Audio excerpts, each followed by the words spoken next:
자, 제5절 지역 분석과 개별 분석 들어가겠습니다. 지역 요인을 분석하는 것을 지역 분석이라고 하고 개별 요인을 분석하는 것을 개별 분석이라고 해요. 먼저 지역 분석부터 보겠습니다. 자, 지역 분석이란 대상 부동산이 어떤 지역에 속하는지 그 지역의 특성이 무엇이며 전반적으로 지역 특성이 지역 내 부동산들의 가격 형성에 어떠한 영향을 미치는가를 분석하는 것을 지역 분석이라고 합니다. 결국 지역 분석이라고 하는 것은 본건 부동산이 속해 있는 지역이 어떠한 특성을 갖고 있는 지역이고 이러한 특성이 그 지역 내에 소재하는 부동산들의 가격 형성과 이용에 어떠한 영향을 미치는지, 즉 지역 요인이 대상 부동산의 가격 형성에 어떠한 영향을 미치는지를 분석하는 것을 말한다라고 얘기할 수가 있겠죠. 자, 이처럼 지역 분석을 하게 되면 지역 요인을 분석하게 되는데, 자, 이 지역 요인의 분석 결과 두 가지 결론을 알 수 있게 됩니다. 바로 첫 번째는요, 그 지역의 표준적 이용이고요. 그 지역의 대표적인 주된 이용이 뭔지를 알려주고, 두 번째, 그 지역의 가격 수준, 그 지역 내 토지의 대략적인 가격의 범위를 알려줍니다.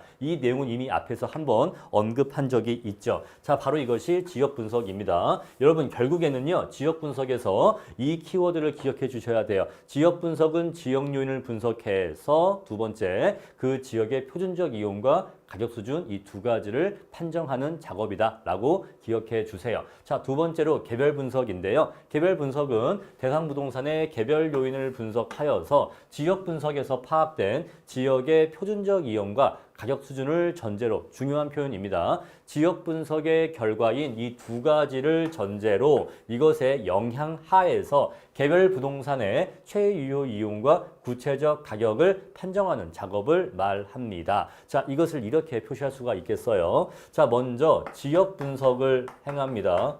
지역 분석을 행하면 두 가지를 알게 된다고 했죠. 자, 표준적 사용과 그리고 가격 수준 두 가지를 알 수 있다고 했습니다. 자, 그런데 이것을 전제로 개별 분석을 하게 되면요. 자, 구체적 가격과 그리고 본건의 최유효 이용을 알 수 있다고 했습니다. 자, 따라서 우리가 이러한 관계를 발견할 수가 있는데, 자, 대상 부동산에 제가 잘못 적었네요. 좌우를 잘못 적었어요. 다시 쓰겠습니다. 자, 이걸 최유가 이 자리에 와야 되고 구체적 가격이 이 자리에 와야 됩니다. 자, 그래서 지역의 표준적 사용은 개별 부동산의 최유효 이용을 제약합니다. 제약하고요. 지역의 가격 수준은 대상 부동산의 구체적 가격을 제약합니다. 그래서 개별 부동산의 최유효 이용이나 구체적 가격은 지역적 차원의 표준적 사용이나 가격 수준의 제약하에서 형성되기 때문에 우리가 결국 알고 싶은 건 이거예요, 이거예요.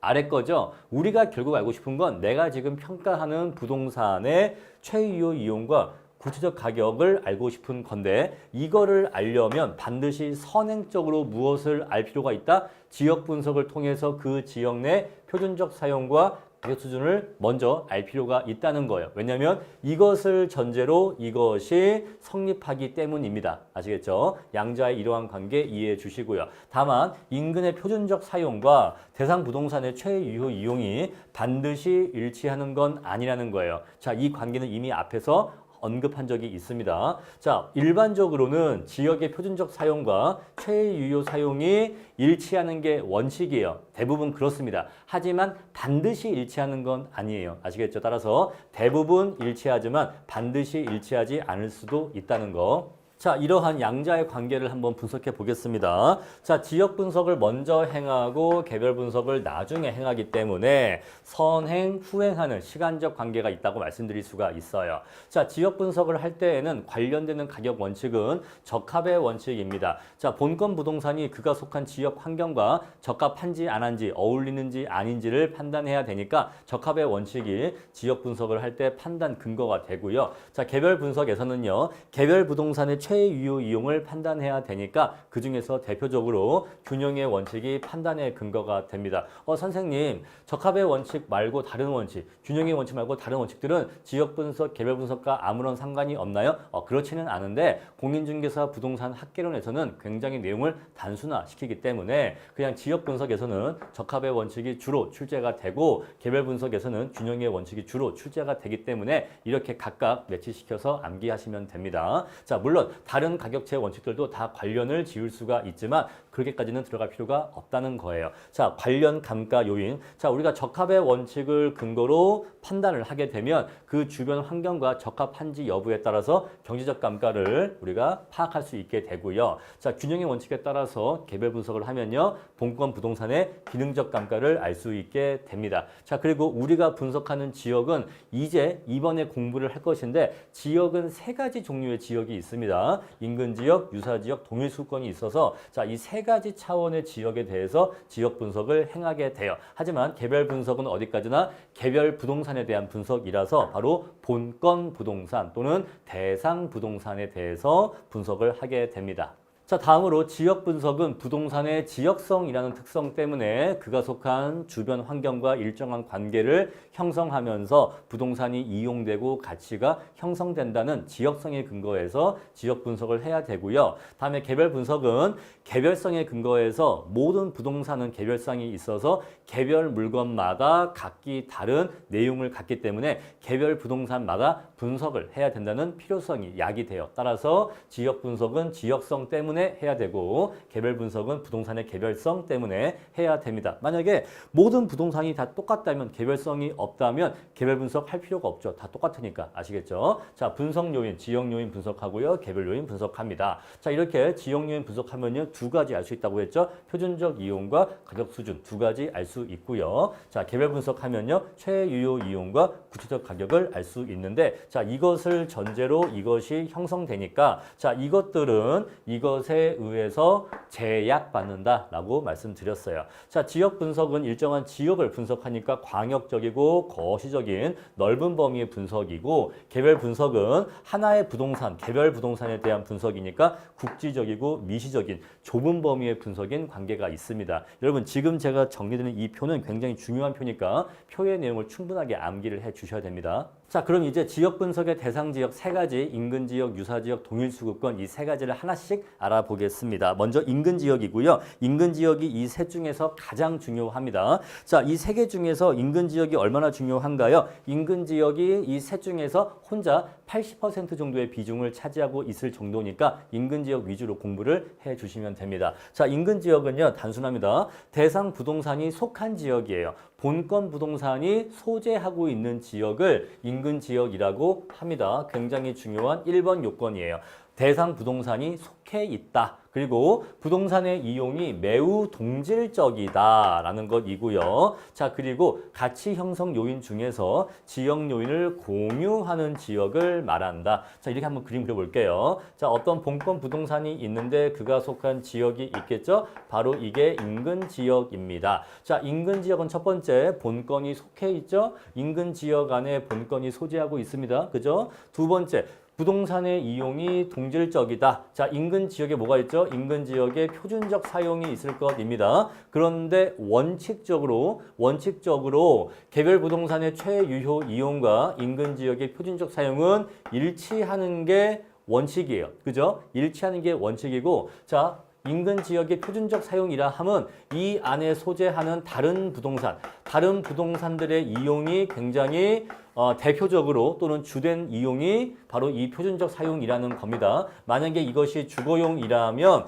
대부분의 토지 이용들이 주거용으로서 이용되고 있을 것이라는 거에 따라서 굉장히 동질적인 토지 이용을 보여주고 있겠죠. 그리고 같은 지역이니까 같은 지역 요인을 공유하고 있을 것입니다. 이러한 요건 하나씩 이해해 주시고요. 인근 지역 내 부동산은 대상 부동산과 직접적인, 여기다가 제가 하나 더 추가할게요.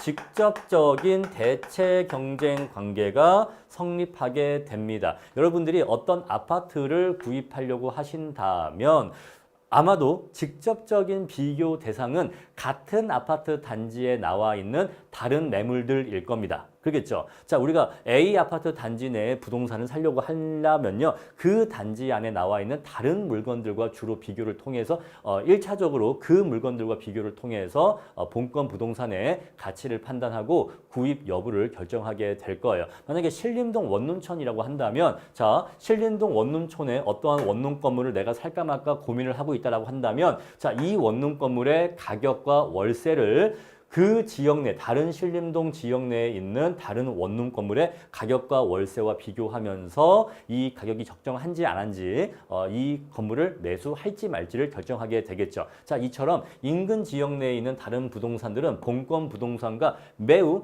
대체 가능성이 높다 보니까 상호 대체 경쟁 관계가 직접적으로 성립하는 부동산들이 소재하고 있다는 거죠. 그러한 부동산들이 소재하고 있는 지역이고 그리고 자, 굉장히 유사한 부동산들이 모여 있다 보니까 용도적, 기능적으로 동질성을 갖는 지역이라는 겁니다. 신림동 고시촌이라고 하면은 자, 원룸이라고 하는 또는 그 고시생활 을 하는 수험생들을 지원하는 이러한 기능이 굉장히 동질적인 성격의 부동산들이 모여 있다라는 거예요. 그런 내용으로서 이해를 하시면 되겠습니다. 자, 정리하면 인근 지역은 본건 부동산이 속해 있으면서 굉장히 유사한 이용들이 모여 있는 동네이다라고 정리하시면 되겠어요. 자, 인근 지역의 범위를 굉장히 넓게 잡으면 자, 이 범위를 넓게 잡으면 지역적 범위가 커지니까 그 범위 내에서 거래 사례를 수집하는 것이 쉬워집니다. 하지만 가격 수준의 파악이 어려워지죠. 왜냐하면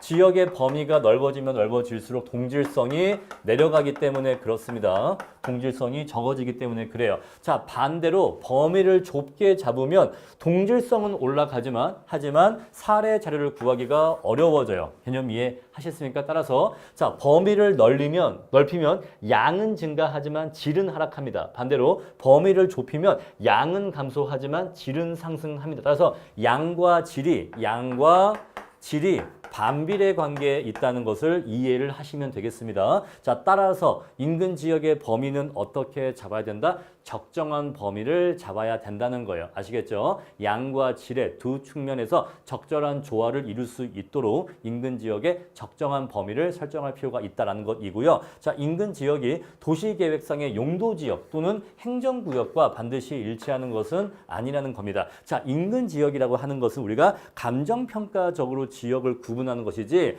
법상 또는 행정적으로 구분된 동 또는 구에 따라서 인근 지역 여부가 판단되는 게 아니에요. 아시겠죠? 자, 우리가 그냥 보통 설명을 할 때는 그냥 편의상 뭐 신림동이 있다고 합시다. 뭐 상계동 이렇게 얘기하지만 자, 사실은 인근 지역은 이러한 행정적인 구역에 의해서 지역의 범위가 결정되는 것은 아니다라는 것입니다. 자, 인근 지역의 변화에 대해서 살펴보겠습니다. 자, 인근 지역의 상태는요, 고정불변의 것이 아니라 시간이 변함에 따라 끊임없이 변화하게 됩니다. 자, 인근 지역의 사회적, 경제적, 행정적 위치는 고정적인 것이 아니고 유동적, 가변적이라서 끊임없이 발전 또는 쇠퇴하게 됩니다. 자, 그런데 인근 지역을 마치 하나의 생명체로서 간주한다면 인근 지역도 하나의 생명체와 마찬가지로 태어나고 성장하고 늙어가고 노화되고 결국 사라지는 이러한 과정을 거치게 된다는 거예요. 따라서 인근 지역을 마치 하나의 생명체의 생애 주기처럼 인근 지역이 만들어지면서 성장하다가 쇠퇴하는 이러한 일련의 과정을 설명하는 이론이 있는데 우리 그것을 인근 지역의 생애 주기라고 합니다. 자, 그러면 인근 지역이 어떻게 성장하고 발전하고 쇠퇴하는지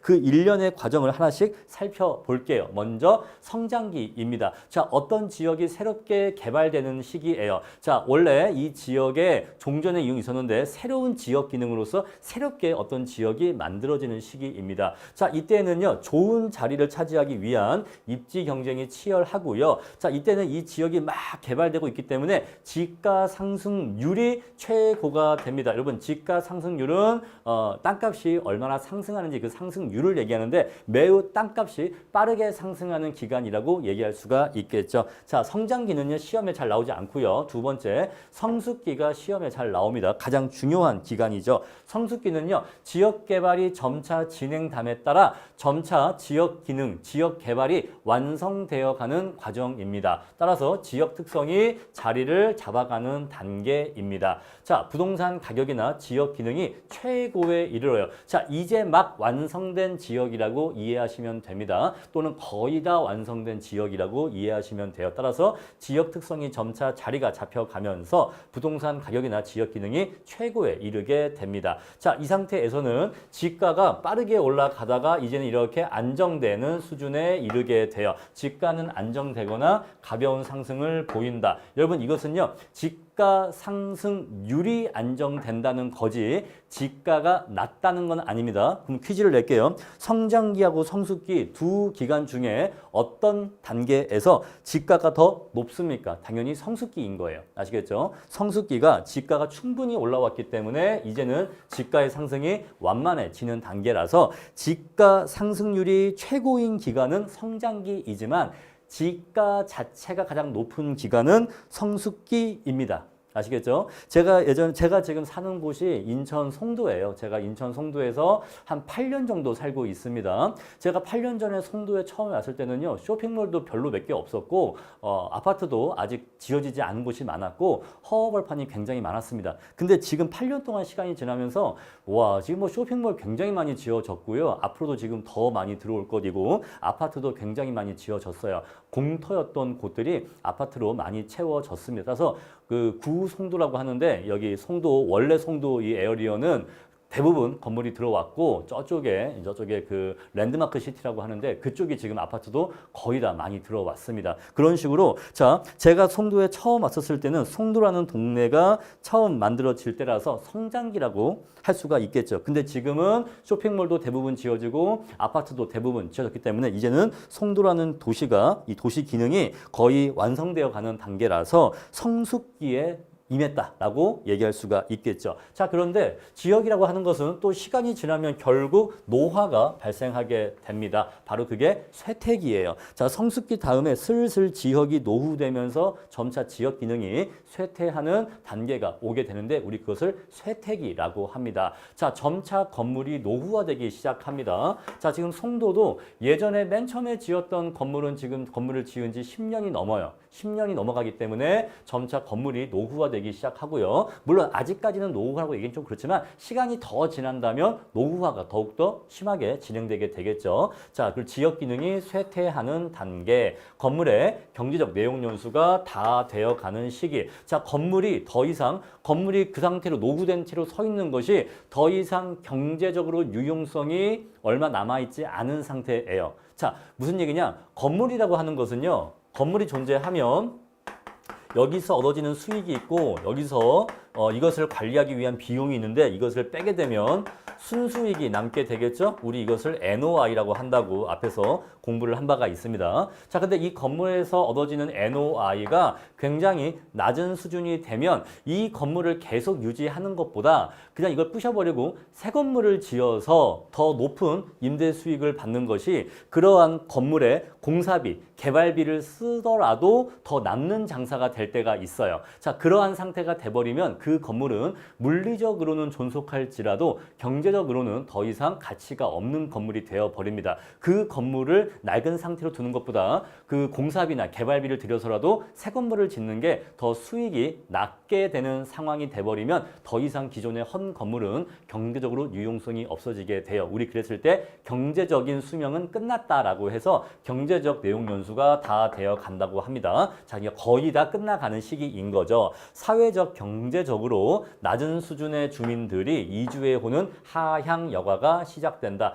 원래 굉장히 처음에는 깨끗하고 좋았는데 점차 건물이 노후되기 시작하니까 이전에 살던 주민들보다는 조금 더 이 노후된 주택에 거주할 경제적 수준이 낮은 주민들이 이주하기 시작하죠. 따라서 자, 어떤 동네가 낡기 시작하면 자, 고소득자들은 이 지역을 떠나기 시작하고 이 사람들이 살던 과거의 고가 주택은 새로 유입 유입되는 저소득층이 거주하게 되는 하향 여과가 발생하게 된다는 겁니다. 따라서 쇠퇴기의 핵심 포인트는요. 필터링 현상이 시작되는 단계다라는 것입니다. 이것이 시작되는 단계다. 자, 그런데 이러한 필터링이 가장 활발한 단계는 쇠퇴기가 아니라 천이기예요. 따라서 필터링이 시작되는 단계인 쇠퇴기와 필터링이 가장 활발한 단계인 천이기를 구분을 하셔야 됩니다. 자, 이제 쇠퇴기를 지나서 천이기에 이르면 건물이 굉장히 노후된 상태예요. 건물이 굉장히 노후된 상태라서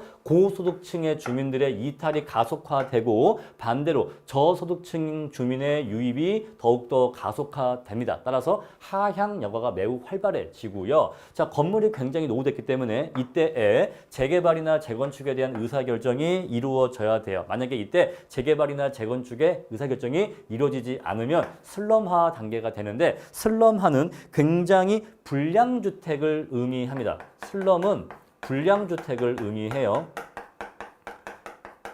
굉장히 건물이 노후가 돼서 건물이 방치되어 있거나 아니면 범죄가 발생할 수 있는 우범지대가 되는 상태를 슬럼화 단계라고 합니다. 자, 악화기. 자, 악화기에 이를 때까지 아무런 개선의 노력이 없으면 지역은 계속 악화되고 결국 슬럼가로 변하게 된다라는 것이에요. 자, 시험에서는요. 성숙기와 쇠퇴기가 가장 시험에 많이 나옵니다. 이 두 단계가 가장 중요한 단계니까 이 두 단계 내용을 구분해 주셔야 되는데 자, 아까 말씀드렸습니다만 출제 포인트는요. 지가 상승률이 가장 높은 건 성장기이지만 지가가 가장 높은 건 성숙기라는 거. 다음에 자, 필터링 현상이 시작되는 건 쇠퇴기이지만 필터링 현상이 가장 활발하게 이루어지는 단계는 천이기라는 것. 이 두 가지만 좀 더 강조를 하고 싶습니다.